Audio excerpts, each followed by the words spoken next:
The glass shattered against the marble floor, before anyone understood why. Evelyn Hartley stood frozen for only a heartbeat, her fingers still curled around the space where her champagne flute had been. The sound cut through the music, through the laughter, through the low hum of 300 voices trading gossip beneath golden chandeliers. Every head in the ballroom turned toward her at once. She had not dropped the glass by accident, she had thrown it. Across the room, Duke Alistair Renfrew stood with his jaw tight and his eyes wide, champagne dripping from his sleeve where the glass had grazed him, before shattering behind him. He had not expected that. He had expected silence, perhaps a blush, perhaps tears. He had not expected a woman to throw a glass at him in front of the entire county. "You forget yourself, Your Grace," Evelyn said, her voice carrying clean and sharp across the sudden hush. "I pity the man who marries me," you said. Loud enough for the musicians to hear, loud enough for my aunt to hear, loud enough, apparently, for everyone in Hampshire to hear, except me, whom you assumed was too far away to notice. Alistair opened his mouth, then closed it again. There was nothing he could say that would not make this worse. "I heard every word," Evelyn continued, stepping closer, her ivory gown catching the candlelight as she moved. "You called me difficult. You called me unmanageable. You told Lord Pemberton that no sensible man would ever put a ring on my finger, and you laughed as you said it, as though my entire life were a joke shared over brandy." A ripple of murmurs spread through the crowd like wind through wheat. Someone near the punch table whispered to a companion, and that whisper spread 3 tables further, before Alistair could even draw breath to respond. "I did not intend for you to hear that," he said quietly. "That," Evelyn said, "is precisely the problem."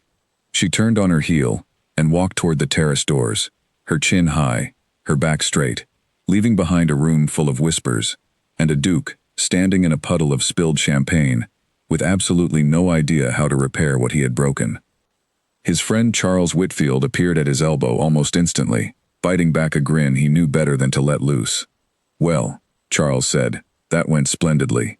"Not now, Charles. I only mean to say, most men dream of a woman with fire. You seem to have found one who would happily set you alight." Alistair said nothing.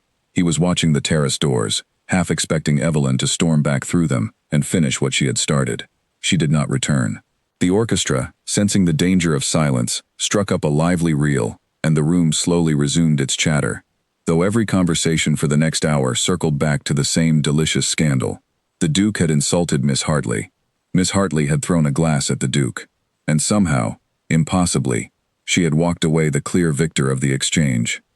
By midnight, 3 separate versions of the story were already circulating through Hampshire's drawing rooms, each more dramatic than the last. Alistair left the ball early, his carriage rattling through the dark countryside back toward Renfrew Hall, his mind replaying the moment over and over. He had said those words carelessly, the way men said many things over brandy and cigars, never expecting the walls to carry sound the way they had. He had not meant for Evelyn to hear him, but he had meant every word. At the time, he believed it, in the way a man believes something he has never actually tested. The following morning, his mother, the Dowager Duchess Margaret Renfrew, was waiting for him, in the breakfast room, with a newspaper folded neatly beside her teacup, and an expression that promised trouble. "You have made quite an impression," she said, not looking up from her tea. "I am aware, Mother. Lady Pembroke sent a note before breakfast. She says half the county is calling you the Duke of Poor Judgment. The other half is calling Miss Hartley the bravest woman in England." Alistair sat down heavily, rubbing his temple. "I did not think she would hear me." "That is not an excuse, Alistair. That is a confession." Margaret finally looked up, and there was no amusement in her eyes now, only a steady, patient disappointment that stung far worse than laughter would have. "You have spent years avoiding marriage, by mocking every woman brought before you. I have watched you do it a dozen times, but this time, you mocked a woman with a mind sharp enough to make you regret it publicly, and now the entire county is watching to see what you will do next. There is nothing to do. I insulted her. She humiliated me in return. We are even." Margaret set down her teacup with a soft, deliberate click. "Charles tells me the men at the club have already made a wager of it." Alistair's stomach dropped. "What wager?" "That you would never dare court a woman like Evelyn Hartley. That no man could survive a week in her company. without losing his nerve or his temper. Lord Pemberton apparently offered £100 that you would not last 3 days. Alistair stared at his mother, disbelief, and something uncomfortably close to intrigue, rising in his chest at the same time. And you expect me to accept this wager? I expect nothing of the sort. I expect you to behave like a gentleman and apologize properly, in private, without an audience to perform for. What you do after that is entirely your own foolish business. She rose from the table, smoothing her skirts. Though I will say this, Miss Hartley is not a woman easily fooled by charm, Alistair. If you attempt to win this wager for pride alone, she will see through you before you have finished your first sentence, and you will deserve every ounce of embarrassment that follows. She left him alone, with his tea growing cold, and his pride considerably more bruised than it had been the night before. By the time Alistair arrived at his club that afternoon, the wager had already grown teeth. Lord Pemberton, red-faced and delighted with himself, raised a glass the moment Alistair walked through the door. Here he is, the man who insulted the sharpest tongue in Hampshire, and lived to tell of it. Laughter rippled through the room. Alistair forced a thin smile, and took a seat near the fire, saying nothing. Charles tells us you have no intention of apologizing, Pemberton continued, clearly enjoying himself far too much. I say you haven't the courage to face her again. £100 says you cannot spend a single week in Miss Hartley's company without abandoning the effort entirely. I have no interest in your wager, Pemberton. No interest or no courage. The room quieted slightly, waiting. Alistair felt the familiar heat of pride rising in his chest, the same pride that had gotten him into this mess in the first place. He knew, even as the words formed, that accepting would be a mistake. He knew his mother's warning still hung in the air behind him. And yet, very well, he said. A week. I shall call on Miss Hartley, apologize properly, and prove that I am not the coward you seem to think me. Cheers erupted around the room, glasses raised in his honor, though Alistair felt none of the triumph the moment seemed to demand. He felt, instead, a cold and creeping dread, as though he had just signed his name to a contract he did not fully understand. Charles leaned toward him once the noise had settled. You do realize she may refuse to see you at all. Then I shall have lost a wager, not my dignity. You lost your dignity last night, old friend. This is merely an attempt to find it again. Alistair did not answer. He was already thinking of what he might say to Evelyn Hartley, and finding that every version of the apology sounded hollow, rehearsed, unworthy of a woman who had thrown a glass across a ballroom, rather than swallow an insult in silence.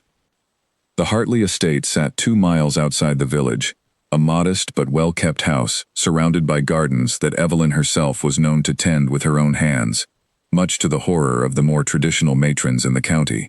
Alistair arrived the following afternoon, dressed carefully, his apology rehearsed a dozen times over during the carriage ride, and found himself standing before a closed front door, with his heart beating far faster than any ballroom insult should have warranted. The housekeeper who answered looked him over with open suspicion, before disappearing to announce him. Alistair waited in the entrance hall, studying the modest but tasteful furnishings, the shelves lined with books that suggested a mind far more active than gossip had ever credited her with. When Evelyn finally appeared at the top of the stairs, she paused, one hand resting on the banister, studying him the way a hawk studies something it has not yet decided is worth its attention. Your Grace, she said, descending slowly. I confess, I did not expect you to have the nerve. I came to apologize. Did you? Her tone was flat, unimpressed, and it unsettled him more than outrage would have. Or did you come because Lord Pemberton offered £100 against your courage, and pride would not allow you to walk away from a challenge? Alistair felt the blood drain slightly from his face. You have heard of the wager. Hampshire is a small county, Your Grace. Gossip travels faster than carriages. She reached the bottom of the stairs and stood before him, arms folded, her expression unreadable. So which is it? Genuine remorse, or wounded pride dressed up as good manners? He opened his mouth to answer, and found, for the first time in longer than he could remember, that he did not actually know. Evelyn watched him hesitate, and something in her expression shifted, not softening exactly, but sharpening with interest, as though his silence had told her something his words never could have. At least you did not lie, she said finally. That is more than I expected. May I explain myself properly? Not the version Hampshire has invented, but the truth of it. She considered him a long moment, then gestured toward the drawing room, with a small, cautious nod. You may try, Your Grace. I make no promises about what I will believe. He followed her inside, aware that whatever happened in the next hour would decide far more than a foolish wager made over brandy. It would decide whether the woman who had thrown a glass across a ballroom in front of all of Hampshire would ever consider him anything other than the arrogant fool who had earned it. The drawing room was smaller than he expected for a house of this size, warm with afternoon light and lined with more books than any drawing room he had visited in years. Evelyn did not sit. She stood near the window, arms folded, watching him with the patient, assessing gaze of someone who had heard 100 apologies in her life and trusted very few of them. I said what I said because I was frustrated, Alistair began. 3 men have proposed to you and been refused, and society has decided that makes you difficult, rather than considering that perhaps those men simply were not worth your acceptance. That is not an apology. That is an observation. I am working toward the apology. Then work faster, Your Grace. I have tea to attend to and very little patience for men who require an audience to find their courage. Alistair almost smiled despite himself. There was something disarming about her bluntness, something that made the careful, rehearsed words he had prepared in the carriage feel suddenly foolish and inadequate. I spoke carelessly and cruelly about a woman I do not actually know. I judged you based on rumor rather than truth, and I humiliated you in front of people who were only too happy to spread it further. For that, I am sincerely sorry. Evelyn studied him for a long moment, the ticking of the mantel clock the only sound in the room. And the wager? I should not have accepted it. But you did. I did, he admitted. Pride, apparently, is a difficult habit to break in a single day. To his surprise, something flickered at the corner of her mouth. Not quite a smile, but close enough to one that his chest loosened slightly. At least you are honest about your flaws, even if you are slow to correct them. She moved to the settee finally and sat, folding her hands in her lap. Tell me, Your Grace, what precisely does your wager require of you? A week in your company. Enough time to prove I am not the coward Lord Pemberton believes me to be. And if I refuse to grant you that week, then I lose the wager, and rightfully so, and you owe me nothing further. Evelyn tilted her head, studying him with new curiosity. You would accept the loss so easily. I have already lost far more than 100 pounds could measure, Miss Hartley. My pride was thoroughly dismantled in front of the entire county. A wager seems a rather small matter in comparison. For the first time since his arrival, Evelyn's expression softened into something almost like genuine interest. Very well, she said. You may call again tomorrow. Not because of your wager, Your Grace, but because I find myself curious to see whether a man who speaks so carelessly is capable of listening carefully instead. I will not disappoint you. You already have. Once. I would advise against making it a habit. But there was no real bite in her words now, only a dry, testing amusement that told him the conversation, against all odds, had gone rather better than he deserved. He left the Hartley estate that afternoon, with far more uncertainty than he had arrived with, and considerably less confidence in his own understanding of the woman he had so carelessly misjudged. The carriage ride home was quiet, the countryside rolling past in shades of green and gold, and Alistair found himself replaying not his apology, but her words, over and over, wondering how a woman he had known for less than an hour had already unsettled him more than any debutante he had courted in years. Charles was waiting for him at the club that evening, eager for details, but Alistair found himself oddly reluctant to share them. She agreed to see me again, was all he offered. That is remarkable progress for a single afternoon. She agreed out of curiosity, not forgiveness. Curiosity is where every good story begins, old friend. Charles raised his glass with a knowing grin. I would not be surprised if you find yourself far more invested in this wager than you intended to be. Alistair said nothing, though privately, he suspected Charles was not entirely wrong. The following morning brought an unexpected letter, delivered by a young stable boy, who insisted it be placed directly into Alistair's hands. The handwriting was neat, precise, unmistakably Evelyn's. Your Grace, the letter read, before you call again, you should know that I have already heard 3 different versions of your wager, each contradicting the last. If you intend to court my forgiveness honestly, You might begin by telling me the truth of it yourself, rather than allowing Hampshire to write the story for you. E. Hartley. Alistair read the letter twice, then folded it carefully, and placed it in his coat pocket, a small, unfamiliar warmth settling in his chest. Whatever this was becoming, it was no longer simply about winning a foolish wager.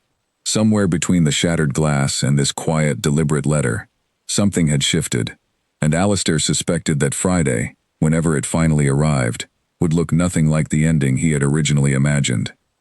He called on her again that same afternoon, and this time, he did not bring rehearsed words. He brought only the truth, and found, to his surprise, that the truth was far easier to speak than any apology he had practiced in a carriage. The second visit began with a question Alistair had not prepared for. "Why did you truly say it?" Evelyn asked, before he had even taken his seat. She stood by the window again, arms folded, the morning light catching the loose strands of her dark hair. "Not the version you gave me yesterday about pride and carelessness. The real reason. Men do not insult women they find unremarkable. They simply ignore them." Alistair paused halfway into his chair, caught off guard by the directness of it. "I am not certain that is true." "It is entirely true, Your Grace. Ask any woman who has ever been dismissed politely at a ball. Dismissal is silence. What you gave me was the opposite of silence. You spoke of me loudly enough for the whole room to notice, which tells me you had already noticed me long before that evening." He sat slowly, considering his words, with more care than he had used in years. "I had noticed you refuse Lord Aldridge in the middle of a quadrille, in front of his entire family, without a single tremor in your voice. Most women would have waited for privacy. You did not seem to require it. And that troubled you. It intrigued me, which troubled me rather more." Evelyn's expression shifted, something quiet and considering passing behind her eyes. "So you insulted me because you were intrigued." "I insulted you because I did not know what to do with being intrigued, and mockery was easier than admitting it." The words left him before he had fully decided to say them, and he felt a flush of exposure he had not intended to reveal so quickly. For a long moment, Evelyn said nothing. She crossed the room slowly and took the chair across from him, studying him with new attention, as though recalculating something she had already decided about him the night before.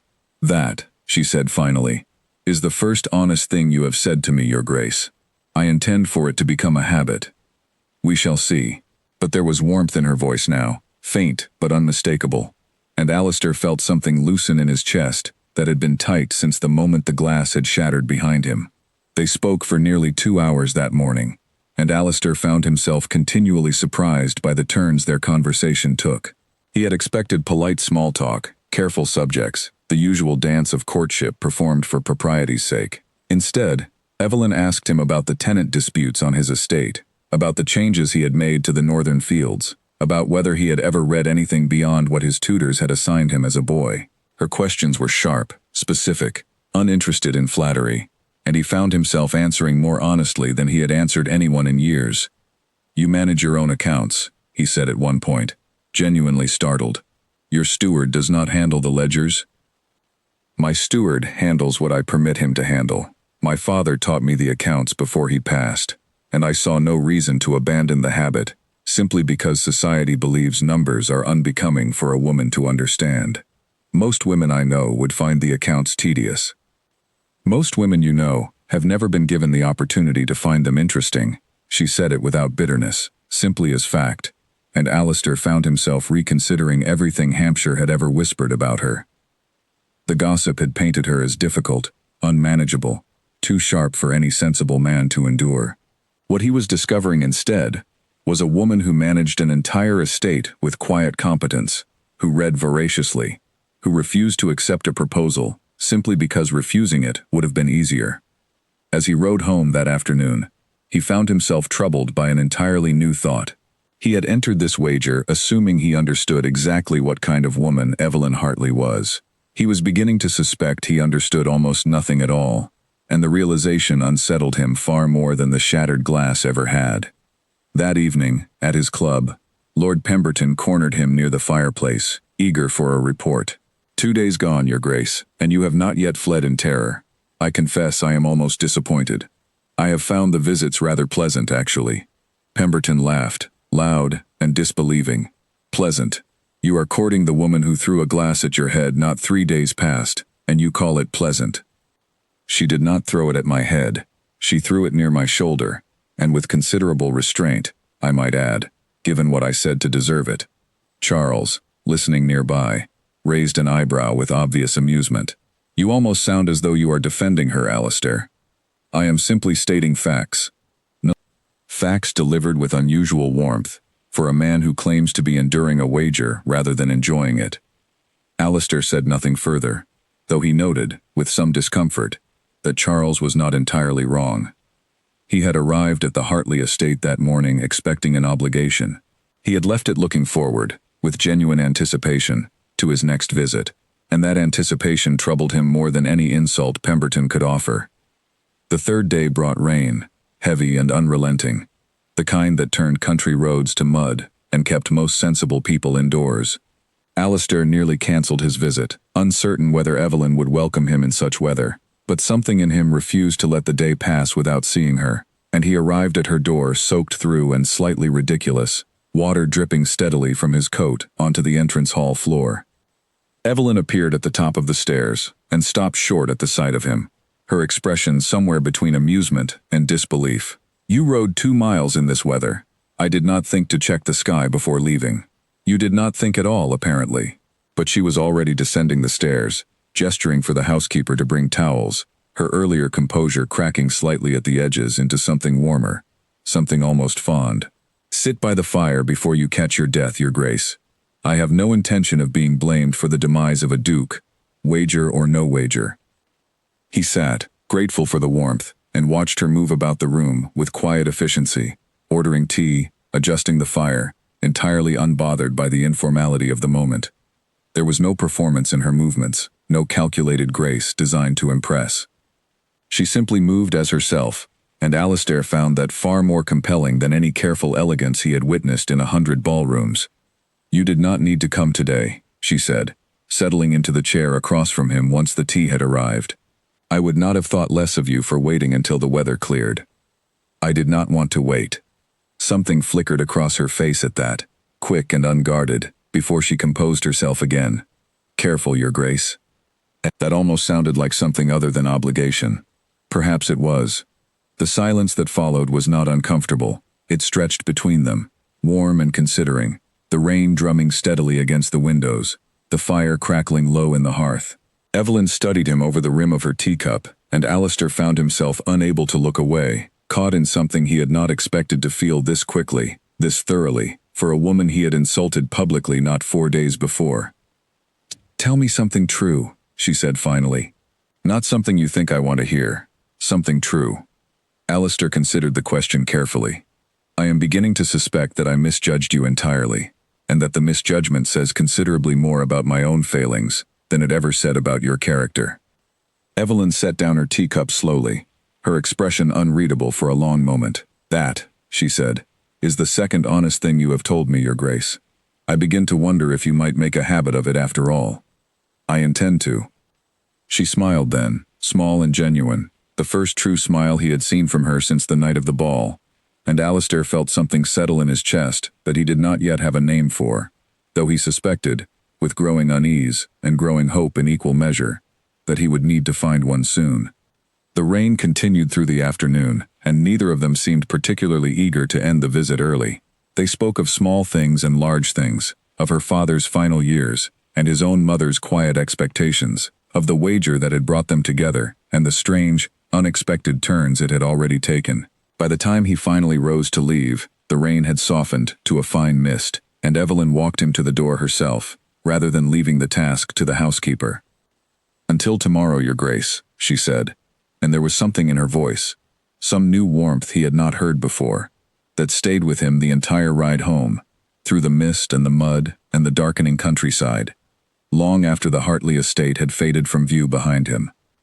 The garden party at Lady Pembroke's estate had been the talk of Hampshire for a fortnight before it even took place, and by the time Alistair arrived, the lawns were already crowded with the same faces that had witnessed his humiliation 5 days before. He scanned the gathering carefully, searching for Evelyn among the sea of parasols and pale silk dresses, and found her near the rose hedges, deep in conversation with a young servant girl who looked close to tears. He approached slowly, close enough to hear, and understood the situation within moments. Lady Pembroke herself stood nearby, her face flushed with irritation, accusing the girl of breaking a valuable vase while arranging flowers for the party. "I did not break it, my lady," the girl said, her voice trembling but steady. "It was already cracked when I lifted it. I have said so 3 times already. And I have told you 3 times that no one else touched that vase before you," Lady Pembroke snapped, loud enough that several guests nearby had turned to watch, their expressions somewhere between pity and cruel curiosity. "You will pay for its replacement from your wages, and count yourself fortunate. I do not dismiss you outright for your carelessness." Evelyn stepped forward before the girl could respond, her voice calm but carrying the same steady authority Alistair had witnessed the night of the ball. "Lady Pembroke, might I ask who else had access to that room before the party began?" Lady Pembroke blinked, clearly not expecting to be questioned. "I hardly see how that is relevant, Miss Hartley." "It is entirely relevant if you intend to punish a girl for damage she did not cause." Evelyn's tone did not rise, did not sharpen into anger, but there was something in it that made several of the nearby guests fall silent, straining to listen. "I noticed your footman rearranging that same shelf, not 20 minutes before the party began, moving several items to make room for the new arrangements. If the vase was already compromised, it seems far more likely the damage occurred then, rather than through any fault of this girl's. You cannot possibly know that." "I cannot know it with certainty, no. But neither can you know with certainty that she is responsible. And it seems remarkably convenient that the blame has landed on the one person in this conversation with the least power to defend herself."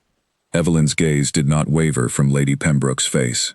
"I would ask that you reconsider the wage deduction, my lady, at least until the matter has been properly investigated, rather than decided in the middle of your own garden party in front of your guests."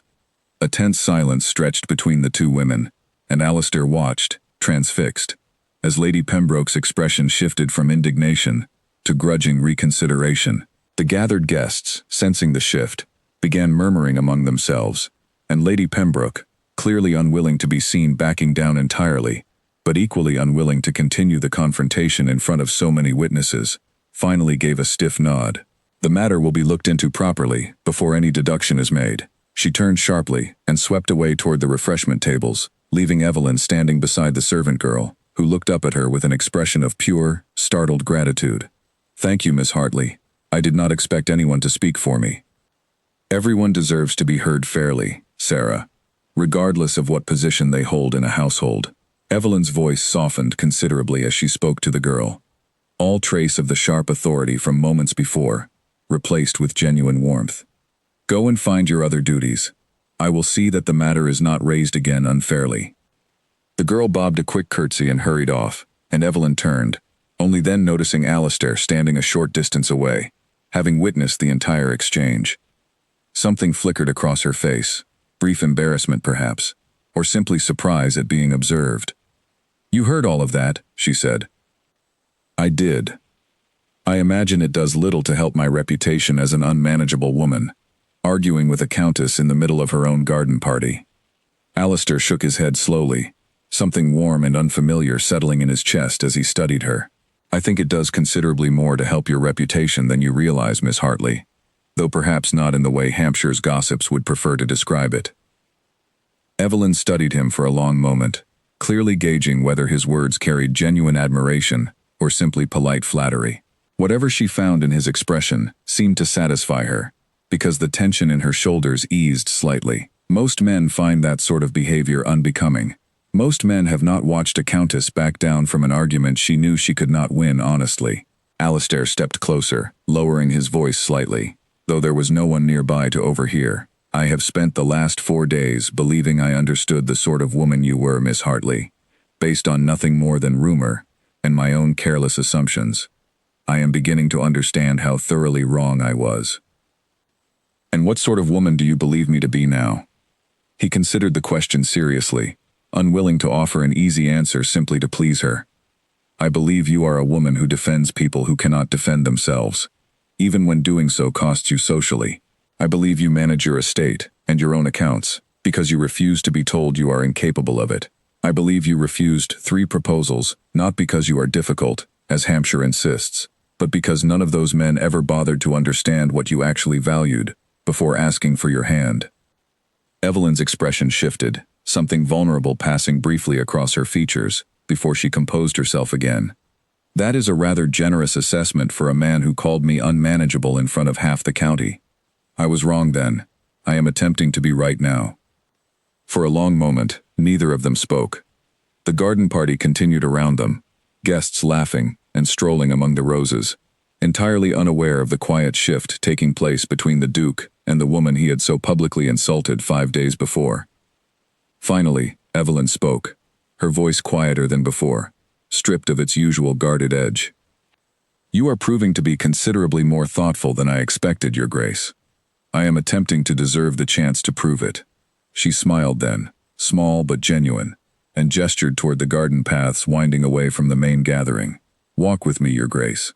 I find I am rather tired of Lady Pembroke's roses, and would prefer somewhere quieter to continue this conversation."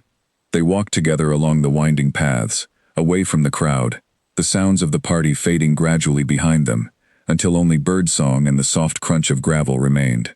Evelyn spoke more freely than she had in any of their previous conversations, telling him of her father's final illness, of the months she had spent learning to manage the estate alone, before her steward had fully trusted her judgment, of the loneliness that had followed her mother's death years before that.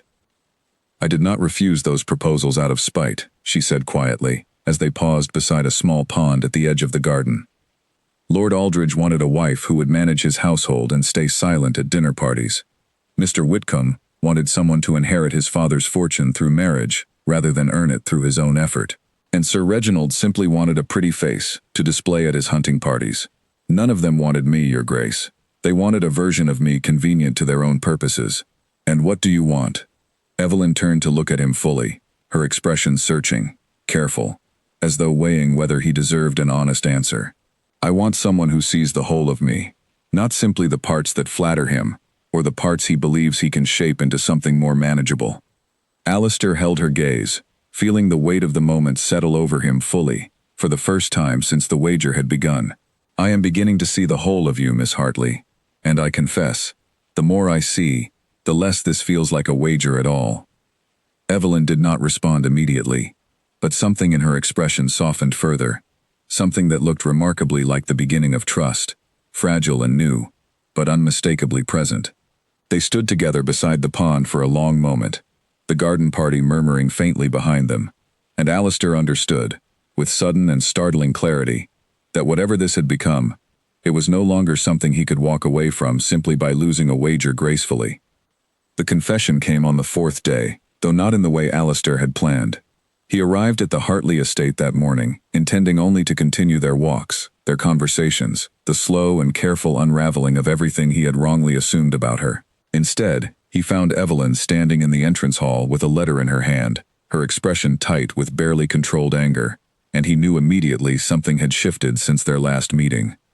"Lucy Pemberton called on me an hour ago," she said, before he had even removed his coat. "She was kind enough to inform me of the full details of your wager, Your Grace. £100, I am told, wagered against your ability to court me for a week without losing your nerve. How thoughtful of Lord Pemberton to ensure I understood the precise terms of my own courtship." Alistair felt the floor shift beneath him. "Evelyn."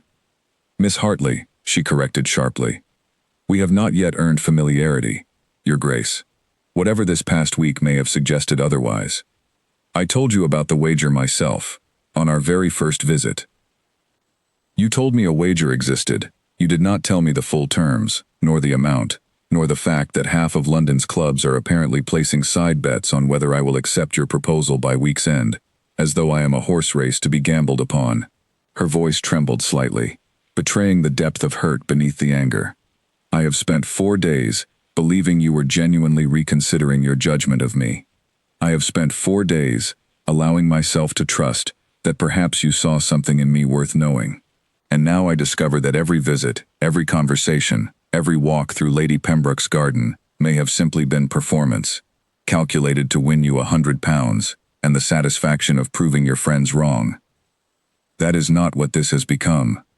How would I know the difference, Your Grace?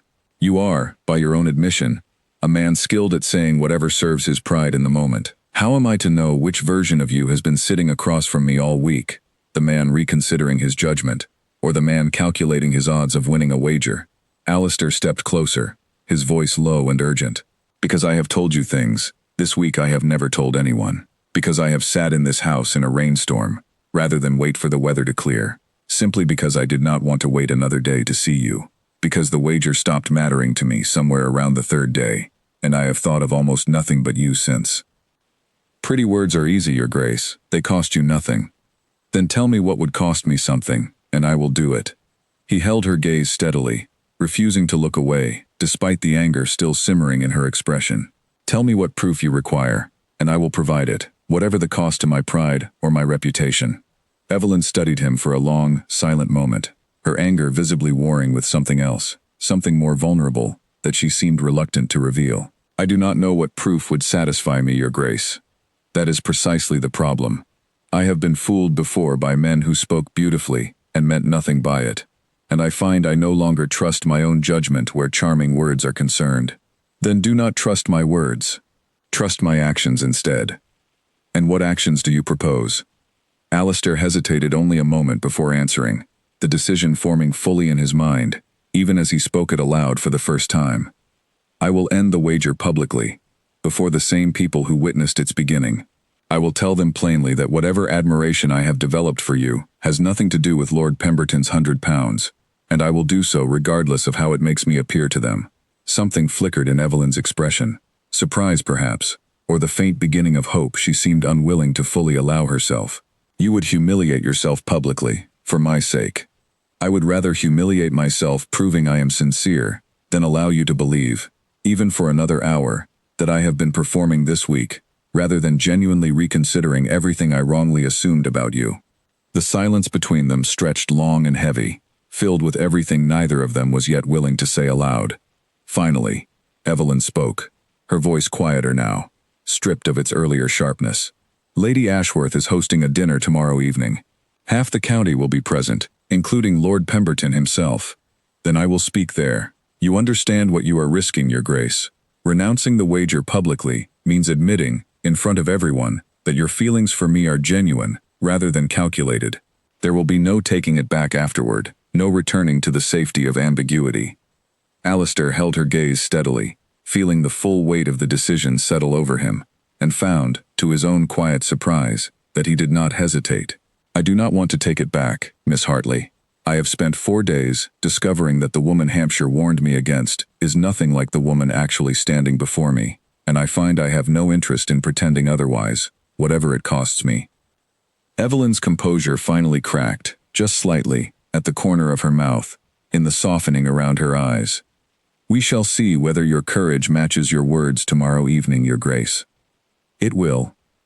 She did not respond further, though she walked him to the door herself that afternoon, and lingered a moment longer than strictly necessary before bidding him farewell, and Alistair rode home through the fading afternoon light, with a new and unfamiliar resolve settling firmly into his chest, alongside no small amount of genuine fear at what tomorrow evening would require of him. That night, sleep came slowly and reluctantly. Alistair lay awake long past midnight, turning over every possible version of what he might say the following evening, aware that whatever words he chose would be dissected and repeated across every drawing room in Hampshire within a day of speaking them. He thought of his mother's warning, delivered days before he had even accepted the wager, and understood now, with the clarity that only comes too late, precisely what she had meant. He rose before dawn, restless, and found Charles waiting for him, unexpectedly in the breakfast room, having apparently ridden over at first light, on some instinct, that something significant was unfolding. You look as though you have not slept, Charles observed, helping himself to tea without waiting for an invitation. I have not. I take it the wager has become considerably more complicated than either of us anticipated. Alistair sat heavily across from his friend, rubbing his temple. I intend to renounce it tonight, publicly, at Lady Ashworth's dinner. Charles set down his teacup slowly, studying his friend with new seriousness. You understand what that means, Alistair. Pemberton will not let you forget it easily, and half the club will consider you thoroughly ensnared by a woman you insulted less than a week ago. I am aware, and yet you intend to do it regardless. Alistair met his friend's gaze steadily. I have spent this past week discovering that everything I believed about Evelyn Hartley was wrong, Charles. Every assumption, every careless judgment, entirely mistaken. I am not willing to let pride, or Pemberton's amusement, or the fear of appearing foolish, cost me the chance to prove to her that this has become something real. Charles studied him for a long moment, then finally smiled, small and genuine. Well then, I suppose I had better prepare myself to witness whatever unfolds tonight. It seems Hampshire is about to receive its second scandal in a single week, courtesy of the same two people. Alistair did not smile in return, his mind already turning toward the evening ahead, toward the words he would need to find the courage to speak in front of everyone who had witnessed his original insult, and toward the woman whose trust he now understood mattered to him far more than any wager ever could. Lady Ashworth's dining room glittered with the same golden light and expensive silk that had filled the ballroom 5 nights before, and Alistair felt the uncomfortable weight of familiarity settle over him the moment he stepped through the door. The same faces turned to watch him enter. The same whispers began before he had even crossed the threshold. Word of his renewed courtship of Evelyn Hartley had clearly spread faster than he anticipated, and every guest in the room seemed to be waiting for some fresh piece of scandal to carry home with them. Lord Pemberton found him within minutes, glass already in hand, grinning with obvious delight. 4 days remaining, Your Grace, and rumor tells me you have become quite devoted to Miss Hartley's company. Should I begin preparing my £100, or do you intend to surprise us all with a sudden retreat? I intend to surprise you, Pemberton, though not in the manner you expect. Pemberton's grin faltered slightly at the seriousness in Alistair's tone, though he recovered quickly, clearly assuming bravado rather than genuine intent. Careful, Your Grace. Confidence before the finish line has ruined better men than you. Alistair said nothing further, his attention already shifting toward the doorway, where Evelyn had just arrived on her aunt's arm, dressed in deep blue silk that caught the candlelight beautifully as she moved. Their eyes met across the crowded room, and Alistair saw the question in her expression, the same careful, guarded uncertainty that had lingered since their confrontation the day before. He gave her the smallest of nods, a silent promise that he intended to keep his word, and watched her shoulders ease slightly in response. Dinner passed in a blur of polite conversation Alistair barely absorbed, his attention consumed by the growing certainty of what he intended to do once the meal concluded. He caught Evelyn's gaze several times across the table, and each time, he found her watching him with careful attention, waiting, weighing whether tonight would confirm her trust or shatter it entirely. When the guests finally rose from the table and moved toward the drawing room for after-dinner conversation, Alistair felt the moment arriving with the same inevitability as a held breath finally releasing. He waited until the room had settled, until conversations had resumed their usual comfortable hum, and then he stepped forward, positioning himself where the largest gathering of guests could see him clearly, including Lord Pemberton, who was already smirking in anticipation of some final capitulation. "Might I have everyone's attention for a moment?" Alistair said, his voice carrying clearly across the room. The chatter died quickly, curiosity overriding politeness, as every head turned toward him. "Your Grace," Lady Ashworth said, clearly delighted by the unexpected drama unfolding in her own drawing room. "Whatever can this be about? 5 nights ago, in this very county, I said something cruel and thoughtless about a woman I did not actually know," Alistair began, his gaze finding Evelyn across the room, who stood very still, her expression unreadable, though her hands had tightened slightly around her fan. "I called her difficult. I said I pitied any man foolish enough to marry her, and I said it loudly enough that she heard every word, and Hampshire has not stopped discussing it since." A ripple of uncomfortable laughter moved through the room, though it died quickly under the seriousness of his tone.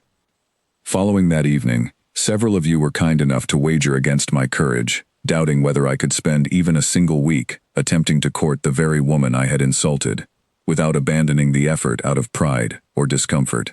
Alistair's eyes found Pemberton, who had gone slightly pale, his earlier smugness fading rapidly. "I accepted that wager, I confess, out of nothing more admirable than wounded pride and a desire to prove myself right. Your Grace, perhaps this conversation is better suited to—" "I am not finished, Lady Ashworth."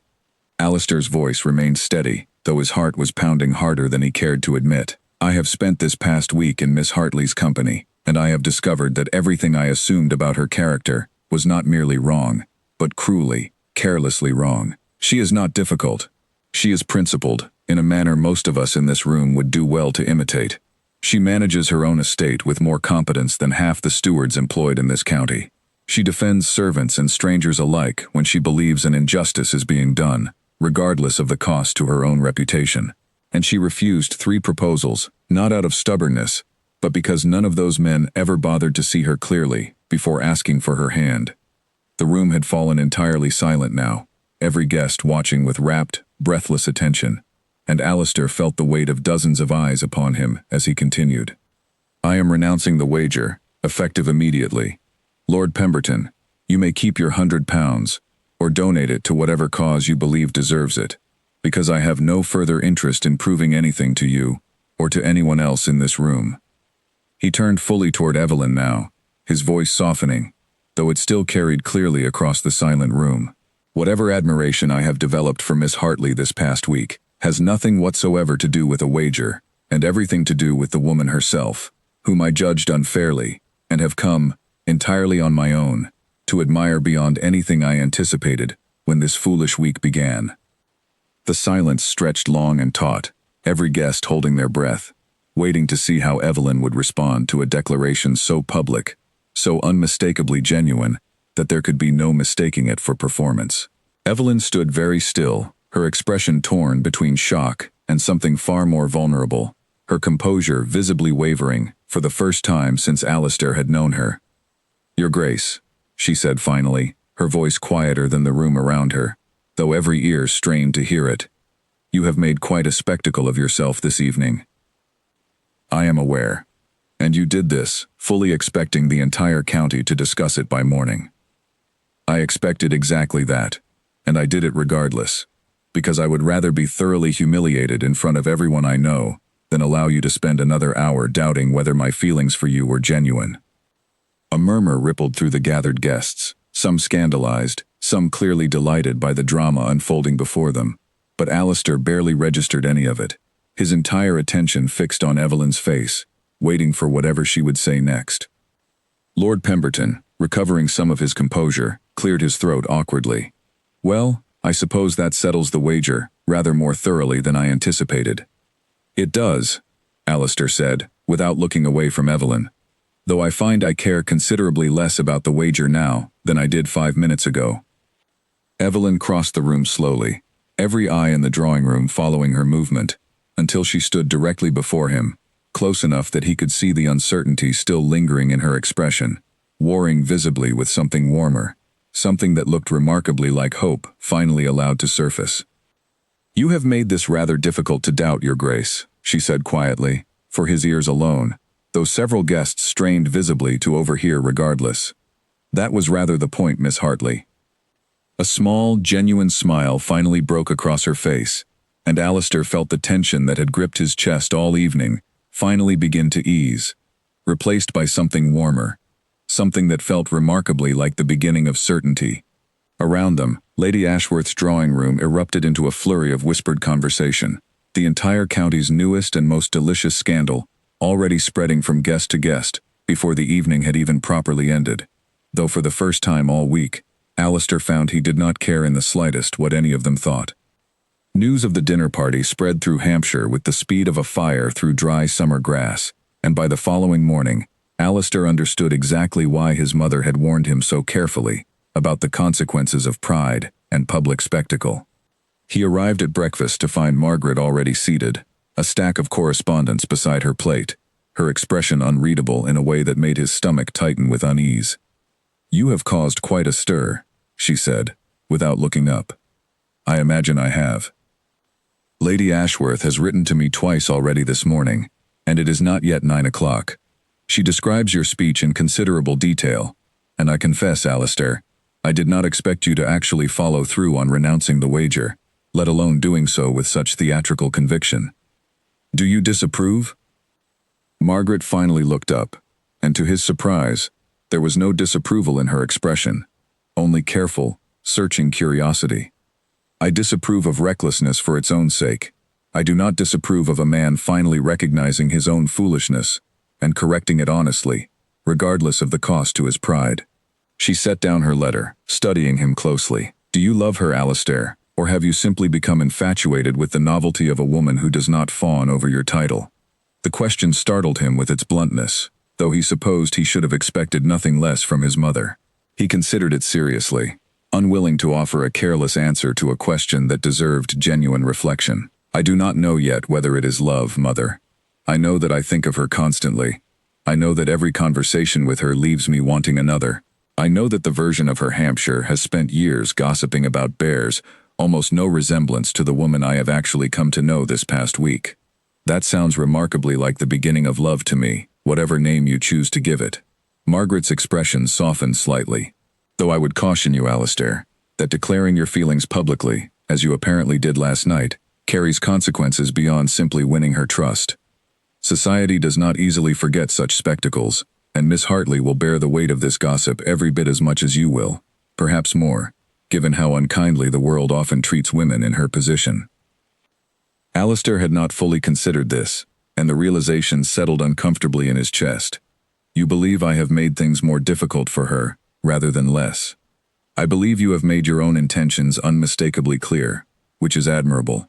I also believe that unless those intentions are followed by something more permanent than admiration, Miss Hartley will find herself the subject of considerably more cruel speculation than she was before you insulted her in the first place. Margaret rose from the table, gathering her letters.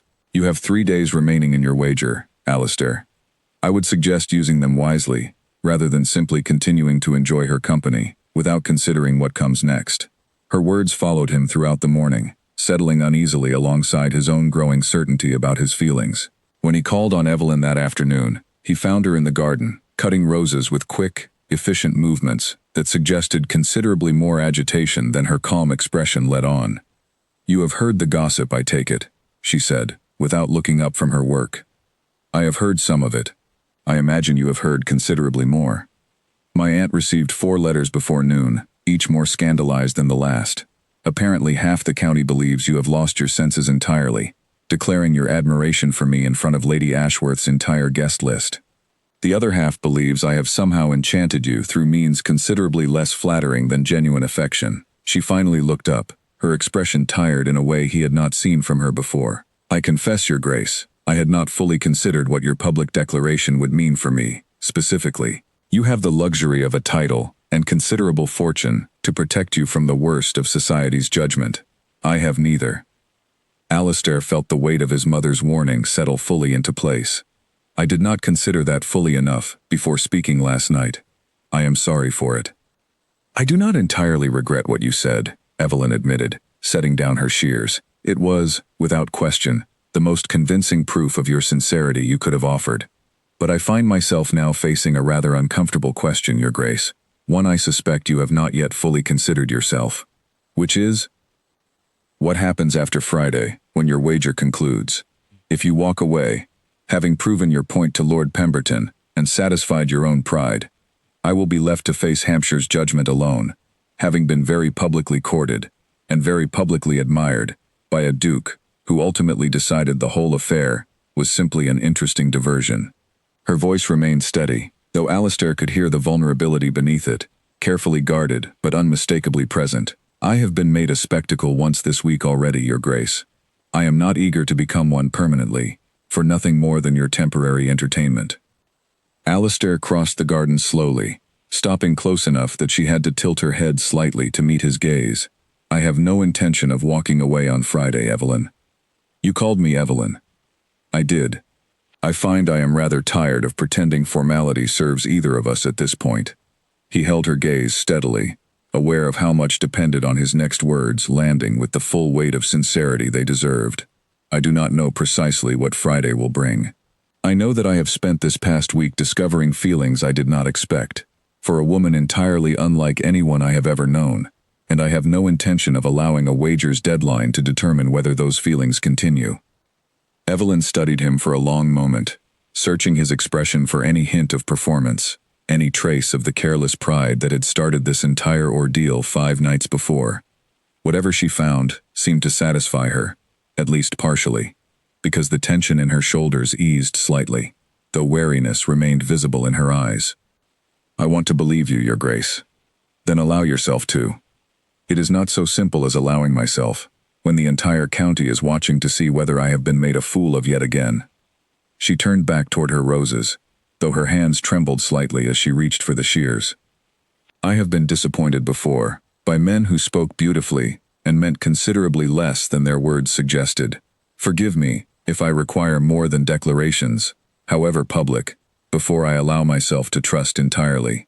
What would you require then? Evelyn considered the question for a long moment, her expression thoughtful. Time, perhaps. Consistency. Proof that whatever this has become continues beyond the convenient boundary of Friday, when your wager concludes, and you are free to walk away without any further obligation. Alistair nodded slowly, understanding settling over him with quiet resolve. Then I will give you exactly that, Evelyn. Time, consistency, and whatever proof you require, for as long as it takes for you to trust it fully. She looked up at him then, something cautiously hopeful flickering behind her guarded expression, and though neither of them spoke further of it that afternoon, Alistair left the Hartley estate that evening with a clearer understanding than ever before of precisely what he intended to do once Friday finally arrived. The sixth day arrived with an unwelcome visitor, one Alistair had not anticipated and could not easily dismiss. He was reviewing correspondence in his study that morning when his butler announced Sir Reginald Fairweather, the same man Evelyn had mentioned days before as one of her rejected suitors, the one who had wanted, in her own words, nothing more than a pretty face to display at his hunting parties. Alistair set down his pen, curiosity and unease mingling in equal measure, as he instructed the butler to show the man in. Sir Reginald entered with the easy confidence of a man accustomed to getting precisely what he wanted, his expression carrying a thin veneer of politeness over something considerably less friendly. Your Grace, I hope you will forgive the intrusion, but I felt it necessary to speak with you directly, given the rather public nature of your recent declarations. You are speaking of Miss Hartley, I assume. I am. Sir Reginald settled into a chair without waiting to be invited, his gaze sharp and assessing. I wonder, Your Grace, whether you fully understand the woman you have chosen to pursue so publicly. I proposed to her myself, not 2 years past, and I confess, I found the experience rather illuminating. I have heard something of your proposal, Sir Reginald, though perhaps not from your perspective. Then, allow me to offer it. Sir Reginald's smile did not reach his eyes. Miss Hartley refused me, not because my offer was inadequate, Your Grace, but because she has convinced herself that no man's affection could ever be genuine, given her rather unconventional habits. She manages her own accounts. She reads considerably more than is becoming. She speaks her mind, regardless of whether doing so serves her socially. I found these qualities, frankly, rather exhausting in a wife, and I suspect, Your Grace, that you will find them exhausting as well, once the novelty of your current infatuation fades. Alistair felt his jaw tighten, though he kept his expression carefully neutral. You came here to warn me against her. I came here to offer perspective, Your Grace, from a man who knows her considerably better than you currently do, having courted her for the better part of a year before she refused me.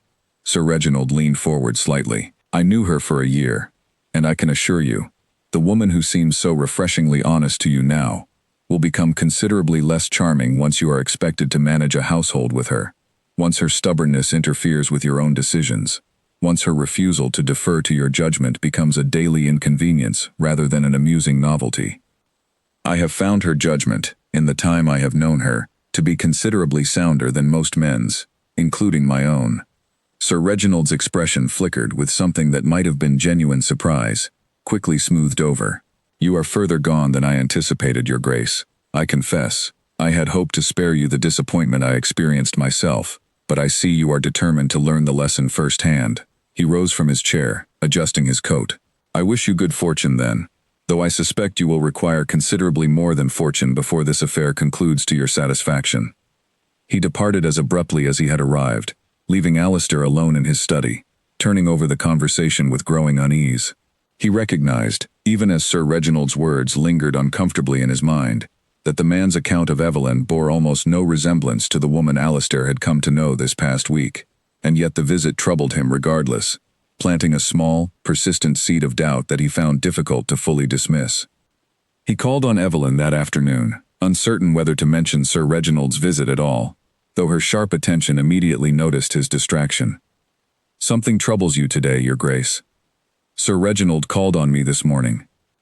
Evelyn's expression tightened visibly, though she said nothing for a long moment, studying him carefully. And what did he tell you?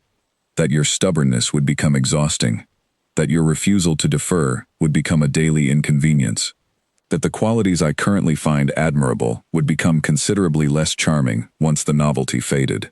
And do you believe him? Alistair met her gaze steadily, aware that his answer mattered considerably more than any careless words he might have offered a week before. I believe Sir Reginald wanted a wife who would make his life more convenient, and mistook your refusal to become that wife for a flaw in your character, rather than a flaw in his own expectations. He stepped closer, his voice softening. I want honesty and intelligence, and a woman unafraid to challenge my judgment when I am wrong, which I suspect will happen considerably more often than either of us would prefer to admit. Something eased in Evelyn's expression, though wariness still lingered beneath it. He came to plant doubt in you. He did. I will not pretend it did not trouble me, at least briefly. And now? Alistair considered the question carefully before answering. Now I find myself considerably more certain of my own feelings than I was before his visit, precisely because his warnings described a woman I do not recognize as you at all. He reached for her hand, gently, giving her every opportunity to pull away if she wished. She did not. I do not want the version of you Sir Reginald described, Evelyn. I want exactly the woman standing before me now, stubbornness and sharp judgment and all. Evelyn's fingers tightened slightly around his, and for a long moment, neither of them spoke, the weight of the conversation settling comfortably between them, rather than uneasily. You are proving considerably more difficult to discourage than I anticipated, Your Grace. I intend to keep proving it, for as long as it takes.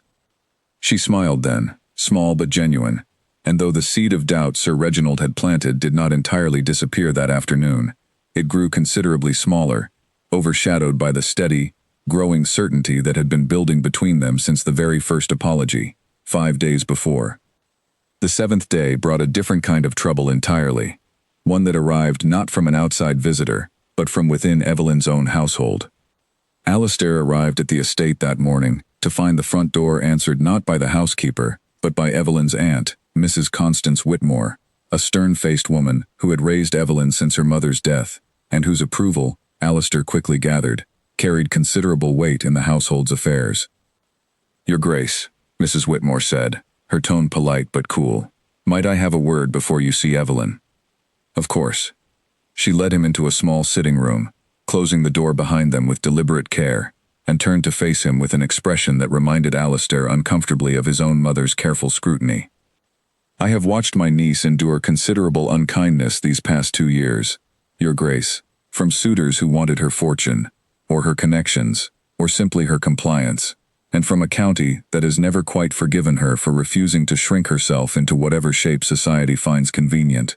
Mrs. Whitmore's gaze did not waver from his face. I will not watch her endure it again, from a man who insulted her publicly, and now seeks to redeem himself through equally public gestures, if those gestures ultimately prove as hollow as his original insult. I do not intend for them to prove hollow, Mrs. Whitmore. Intentions are easily spoken, Your Grace. I have heard a great many intentions from a great many men over the years, and precious few of them survived contact with genuine difficulty. She folded her hands before her, her expression unyielding. Evelyn has not told you everything about her past, I suspect. She did not simply refuse 3 proposals out of stubbornness. She refused them because each man, in his own way, made clear that he expected her to abandon the very qualities that make her who she is, once the marriage was secured. I watched her grow quieter after each refusal, more guarded, more convinced that no man would ever want her fully, rather than merely the parts of her that flattered his own preferences. Alistair felt the weight of this information settle heavily in his chest. She has not told me this in such detail, no. Then perhaps you should ask her, before you proceed any further, whether you truly understand what you are asking of her, and what she has already survived to arrive at the woman you claim to admire. Mrs. Whitmore's expression softened, very slightly, the first genuine warmth he had seen from her. I do not say this to discourage you, Your Grace, whatever my tone might suggest. I say it because I have watched Evelyn light up this past week in a manner I have not witnessed since her father passed, and I find myself, against my own better judgment, hoping that you might actually be different from the men who came before you. But hope alone will not protect her if I am wrong. I understand, Mrs. Whitmore, and I thank you for your honesty." She studied him a moment longer, then nodded, apparently satisfied, at least provisionally, and led him to the drawing room where Evelyn waited, unaware of the conversation that had just taken place. Alistair found himself unable to set aside Mrs. Whitmore's words for the remainder of the visit, and eventually, when Evelyn asked what troubled him, he found himself sharing the conversation honestly, rather than concealing it. Evelyn's expression tightened as he spoke, though she did not seem surprised by her aunt's intervention. "She has always been protective of me, since my mother passed. I imagine she means well, however uncomfortable her methods. She told me you grew quieter after each refusal, more guarded." Evelyn was quiet for a long moment, her gaze drifting toward the window, toward the garden beyond it. "Each time, I hoped, foolishly perhaps, that the man courting me might actually want the whole of who I am, and each time, I discovered instead that he wanted a version of me shaped to fit his own comfort, and that discovering it hurt considerably more than simply refusing him ever did." She finally looked back at him, her expression carefully guarded once more. "I did grow quieter, Your Grace. I grew more careful about which parts of myself I allowed anyone to see, because showing too much, too honestly, seemed only to invite disappointment. And this past week?" Something shifted in her expression, softening despite her evident effort to remain composed. "This past week, I have found myself speaking more honestly than I have in years, Your Grace. I am not entirely certain what to make of that, given how thoroughly you insulted me at the very start of it." Alistair reached for her hand again, gently, and this time she did not hesitate before allowing it. "I do not want the guarded version of you, Evelyn. I want precisely the woman who spoke to Lady Pembroke without flinching, who manages her own accounts, who refuses proposals from men who cannot see her clearly. I have told you this before, and I will continue telling you, for as long as it takes for you to fully believe it. My aunt warned you against hollow gestures. Then I will simply have to prove, through every remaining day of this week, and every day beyond it, that mine are not hollow." He met her gaze steadily, feeling the full weight of everything he had learned this past week settling into quiet, unshakable resolve. "Friday arrives tomorrow, Evelyn, and I intend for it to prove, beyond any doubt, Sir Reginald or your aunt or all of Hampshire's gossip could possibly raise, exactly how genuine this has become." Evelyn studied him for a long moment, something vulnerable and hopeful finally breaking fully through her careful composure, and though she said nothing further that afternoon, the warmth in her expression as he departed told him everything he needed to know about how close they had finally come to the truth. Neither of them had been fully willing to speak aloud. Thursday brought the final test, one Alistair had not anticipated and very nearly failed to meet. He arrived at his own estate that morning to find a letter waiting from his late father's oldest friend, Lord Camden, a man whose opinion had carried considerable weight in Alistair's life since childhood, given the absence of his own father these past 6 years. The letter was brief, but its message unmistakable, urging Alistair to reconsider his public pursuit of a woman whose reputation, however unfairly earned, might complicate his standing among the peerage for years to come. Alistair read it twice, then sat for a long while in his study, the weight of expectation pressing down on him in a manner he had not felt since his father's passing had placed the full responsibility of the dukedom on his shoulders. He had spent this past week discovering feelings for Evelyn Hartley that felt more genuine than anything he had experienced before, and yet Lord Camden's words carried the accumulated weight of every expectation Alistair had been raised to honor. His mother found him there an hour later, still holding the letter, his expression troubled. "Lord Camden has written to me as well," Margaret said quietly, settling into the chair across from him. "He believes you are allowing a moment of infatuation to jeopardize considerations that will matter considerably longer than a single week's passion. Do you agree with him?" Margaret considered the question carefully before answering, and Alistair appreciated, not for the first time, that his mother never offered easy answers simply to comfort him. "I believe Lord Camden cares for this family's standing, and I believe his concerns come from genuine affection rather than malice. I also believe he has spent considerably less time with Miss Hartley than you have this past week, and his judgment is based on rumor, much as your original insult was." "Then you believe I should proceed?" "I believe, Alistair, that you are the only person capable of answering this question honestly, and that you already know the answer, however uncomfortable it may be to admit it. Margaret studied him with quiet patience. Tell me truthfully, if Lord Camden's letter had arrived a week ago, before you had spent any time with Miss Hartley at all, would his warning have troubled you as deeply as it does now? Alistair considered this, and found, with some discomfort, that his mother's question cut directly to the heart of his hesitation. A week ago, such a letter would have simply confirmed his own careless assumptions, would have given him convenient permission to abandon the wager entirely, without further thought. Now, it felt like a genuine loss, a genuine cost, weighed against something he had come to value considerably more than the approval of men who had never bothered to know Evelyn at all. No, he admitted finally. A week ago, I would have agreed with him without hesitation. And now? Now I find his warning considerably harder to accept, because I no longer believe it is accurate. Alistair set down the letter, his resolve settling more firmly into place with each passing moment. Evelyn is not a woman who will complicate my standing, Mother. She is a woman who will improve every decision I make for the remainder of my life, if I am fortunate enough to convince her that my feelings are as genuine as I believe them to be. Margaret's expression softened into something that looked remarkably like pride. Then I suggest you spend rather less time worrying about Lord Camden's opinion, and rather more time considering how you intend to prove that conviction tomorrow, when your wager finally concludes. Alistair spent the remainder of the day in careful preparation, though not the sort Charles or Pemberton or any of his club companions would have recognized as meaningful. He visited his family's jeweler in the village, spent considerable time with his estate's steward reviewing certain arrangements, and wrote and rewrote a single letter no fewer than 6 times before finally settling on words that felt honest rather than merely eloquent. That evening, as the sun began to set over Renfrew Hall, Charles arrived unannounced, clearly having heard something of Lord Camden's letter, through the usual channels of gossip that seemed to reach every corner of Hampshire within hours of any significant event.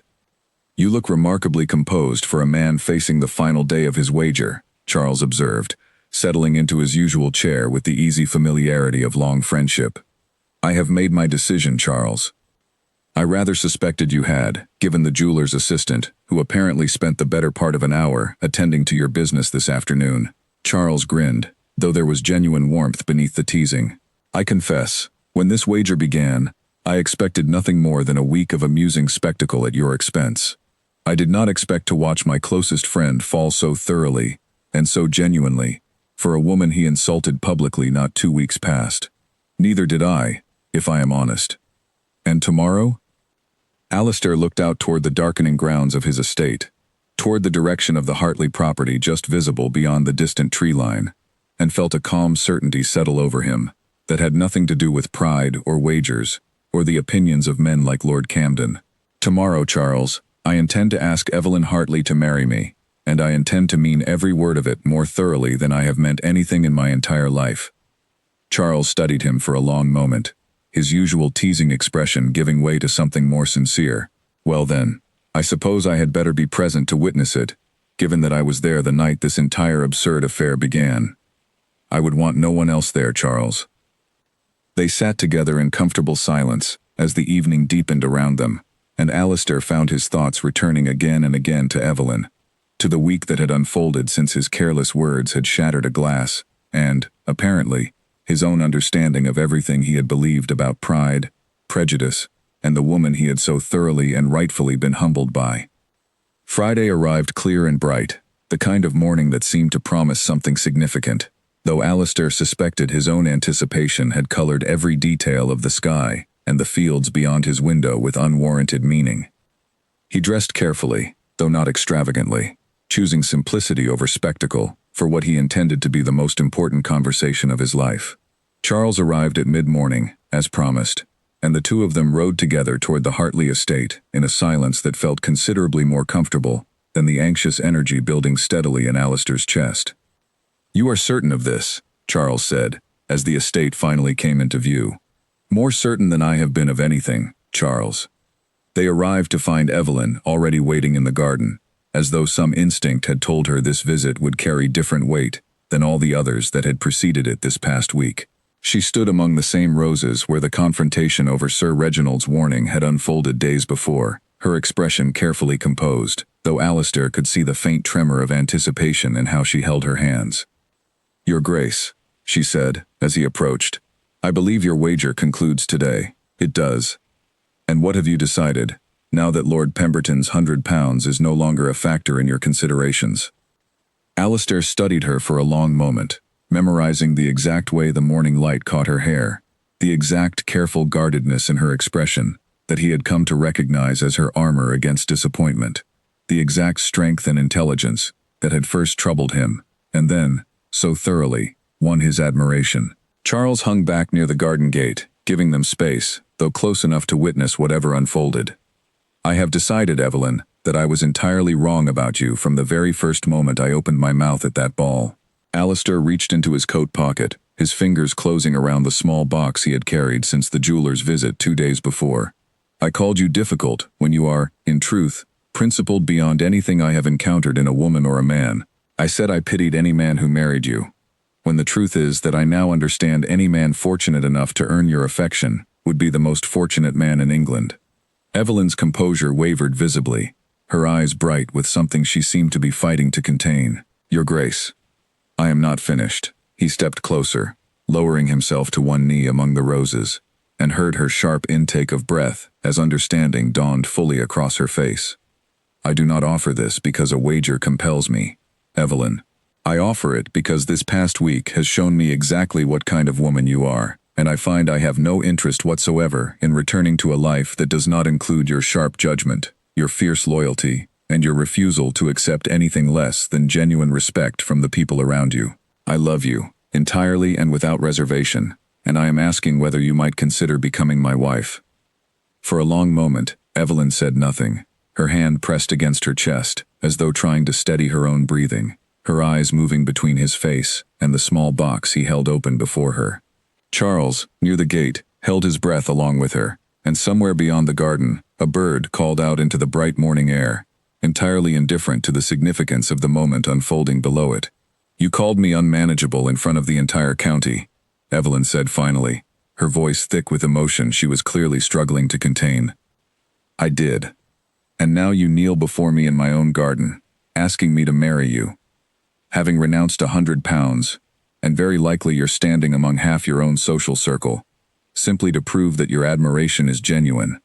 I would renounce considerably more than that, Evelyn, if it meant convincing you fully." A single tear finally escaped, tracing down her cheek, though the smile breaking across her face was unmistakably, radiantly genuine.